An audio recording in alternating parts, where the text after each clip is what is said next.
Assalamualaikum warahmatullahi wabarakatuh. Alhamdulillah kali ini aku masih bisa share ke teman-teman semua. Teman-teman gimana kabarnya nih? Mudah-mudahan selalu diberikan kesehatan dan diberikan kebahagiaan setiap harinya ya. Amin ya Allah ya rabbal alamin. Nah, kali ini aku mau sharing antisipasi gaji menipis jelang akhir bulan. Nah, nanti aku akan sedikit bahas ya. Nah, ini aku lagi di pasar minggu. Ini salah satu antisipasi juga sih ya. Tiap mau akhir bulan gitu, kalau hari minggu kan pengennya tuh main gitu ya. Terus biar anak-anak gak jenuh-jenuh banget di rumah, ya udah kita ajakin aja anak-anak ke pasar minggu. Ini tuh kebetulan ada di dekat rumah aku dan komplit banget ya. Ada yang jualan sayuran, perabotan, mainan anak. Terus ada kayak gini-ginian gitu, mainan anak kayak gini gitu, pancing-pancingan, terus ada odong-odong. Komplit deh di sini pokoknya. Nah, mainan ikan-ikanan kayak gini cuman bayar 5.000 aja satu orang, terus nanti dikasih ikan 3 biji. Tapi ini tuh udah bikin anak-anak happy kok. Nah, sebenarnya apa sih antisipasi buat gaji yang mulai menipis tiap akhir bulan?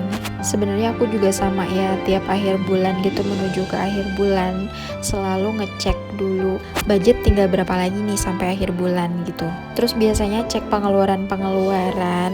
Biasanya aku tuh ngecek di handphone ya, aku tuh selalu catetin kalau misalkan ada pengeluaran di hari ini, aku catat di handphone dan nanti direkap di buku ya, jadi biar kelihatan aja gitu evaluasi pengeluaran tiap bulannya. Nah, selain itu aku juga suka stop dulu gitu buat beli barang yang sekiranya kurang dibutuhkan atau kurang penting. Memang sih ya, uang tuh ada gitu, punya uang, tapi kan itu uang tabungan. Dan aku tuh selalu menganggap uang tabungan tuh bukan uang aku gitu. Jadi kayak ngerasa sungkan aja gitu kalau mau ngambil. Tapi itu jadi salah satu trik untuk bisa menahan keinginan sih. Apalagi kan kalau akhir bulan tuh godaannya bener-bener gede ya teman-teman. Dan alhamdulillah finally keinginannya bisa ditahan. Terus sebisa mungkin pakai sisa uang yang ada gitu loh. Terus aku tuh suka bawa uang cash kemana-mana ya teman-teman. Kalau misalkan ke minimarket atau supermarket, bawa uang secukupnya aja gitu. Kita mau belanja sesuai dengan kebutuhan kita, terus ngelihat budget yang segini, pasti otomatis kita tuh bakal bisa ngerem. Makanya aku tuh jarang banget simpen banyak uang di ATM ya. Soalnya itu salah satunya ya, kurang bisa mengerem gitu. Kalau misalkan ada uang nih di ATM, kayak pengen belanja ya udah ambil aja, ya udah beli aja gitu, tuh ada uang gitu di ATM tinggal gesek, ya enggak? Dulu sih aku kayak gitu ya teman-teman, cuman waktu aku berubah prinsip, cara pikir aku. Karena kenapa? Di sini aku punya tujuan juga ya. Pengen berusaha nabung untuk beli rumah, jadi sebisa mungkin harus bisa lah gitu ngumpulin dan tahan keinginan gitu ya. Bukan berarti pelit juga loh, beda ya teman-teman antara hemat dan pelit. Mungkin nanti aku bakal bahas tentang ini ya di Instagram atau di YouTube aku nanti, tentunya menurut versi aku ya teman-teman. Nah, ini catatan pengeluaran yang udah aku tulis di handphone atau ketik di handphone. Ini aku rekap di satu buku ya kayak gini. Yang kemarin aku udah bikin videonya ya, ada di episode 109. Nah, ini terusannya ya teman-teman. Nah, ini pengeluaran aku sampai tanggal 26 ya. Aku tutup buku aja di tanggal 26 ini.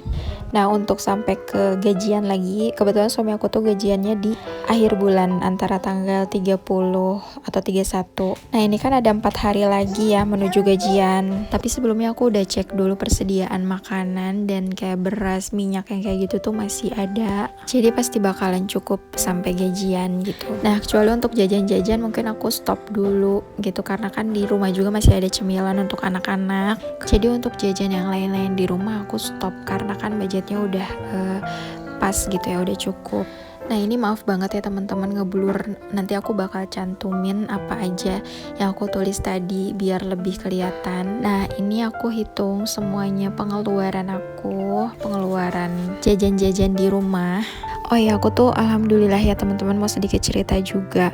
Kalau untuk masalah makanan suami gitu ya, karena di tempat kerja itu udah disediain makan, jadi gak usah bikin bekal ya untuk menghemat pengeluaran gitu. Pokoknya gak usah malu gitu kalau sekiranya kita bawa bekal ke tempat kerja. Itu menurut aku antisipasi juga sih. Salah satunya juga untuk menghindari hutang ya teman-teman. Gak usah malu hidup hemat sih menurut aku, dibandingkan harus menyusahkan orang lain. Just skip aja gitu omongan orang yang sekiranya ngebuat hati kita bertanya-tanya atau ngebuat kita sakit hati atau sedih gitu. Yuk balik lagi ke prinsip kita, impian kita.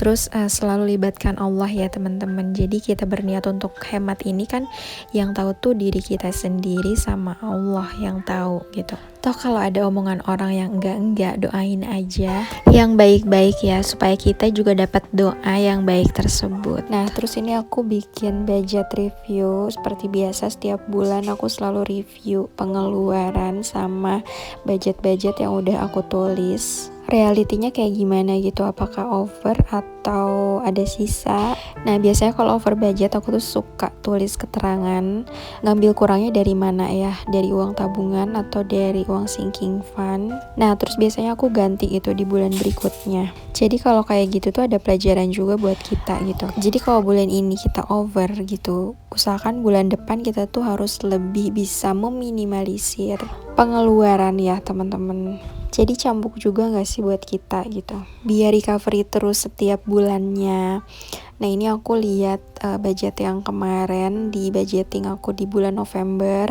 Aku rinci di sini belanja bulanan budget aku 600.000, terus realitinya 588.000. Terus belanja mingguan budget aku 700.000, realitinya aku jumlahin dari week 1 sampai 4, realitinya 698.000. Nah untuk jajan-jajan itu budget aku di 200.000.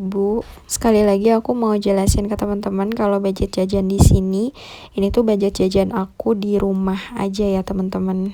Kadang kalau di rumah tuh kan kadang suka ada tukang jajan lewat gitu ya. Anak-anak tuh suka pengen, kadang emaknya juga pengen sih. Ya udah beli gitu. Ini buat realitinya 195.000. Terus untuk uang pegangan budget aku di 200.000, realitinya di 189.000. Nah sekarang aku mau totalin semua selisihnya. Terus ada sisa juga 30.000. Nah sisa ini biasanya aku tabung ya teman-teman. Terus kadang ya kalau misalkan stok persediaan atau cemilan udah habis belum sampai gajian, aku biasanya pakai uang ini buat nutupin yang habis tadi gitu. Tapi karena di sini aku masih ada stok, jadi sisanya ini aku tabungin di tantangan menabung 1 juta. Nyantai aja sih aku menabungnya.